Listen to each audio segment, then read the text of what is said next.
Good morning বন্ধুরা, দেখুন আজ আমি সজনে ফুলের তরকারি বানিয়ে আপনাদের দেখাবো।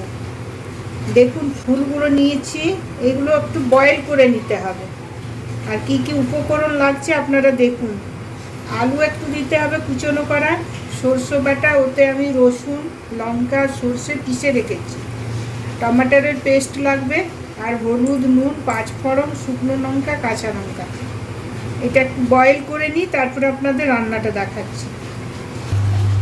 দেখুন সরষের তেল দিলাম, পাঁচফোড়ন শুকনো লঙ্কা,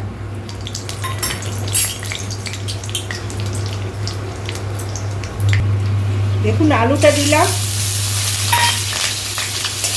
আলুটা একটু লাল লাল করে ভেজে নিতে হবে। টমাটারের পেস্টটা দিলাম, হলুদ আর নুনটাও দিলাম, সরষেটা পেস্ট করে রেখেছিলাম, এতে কাঁচা লঙ্কা রসুন দেওয়া আছে।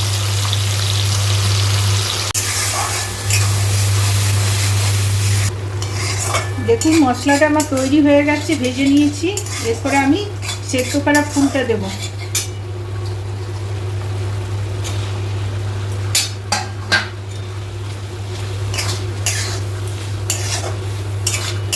ভালো করে একটু ভেজে নিতে হবে।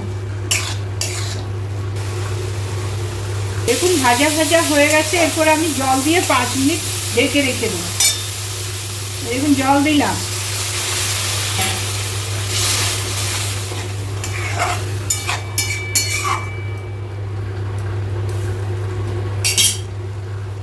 কাঁচা লঙ্কা দিলাম, 5 মিনিট ঢাকা থাকে এটা। দেখুন 5 মিনিট হয়ে গেছে, তৈরি হয়ে গেছে আমার সজনে ফুলের সবজি। এটা একটু কাঁচা তেল দিতে হবে।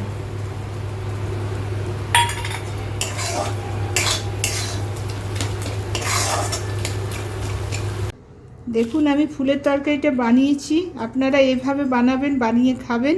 খেয়ে লাইক করবেন, শেয়ার করবেন।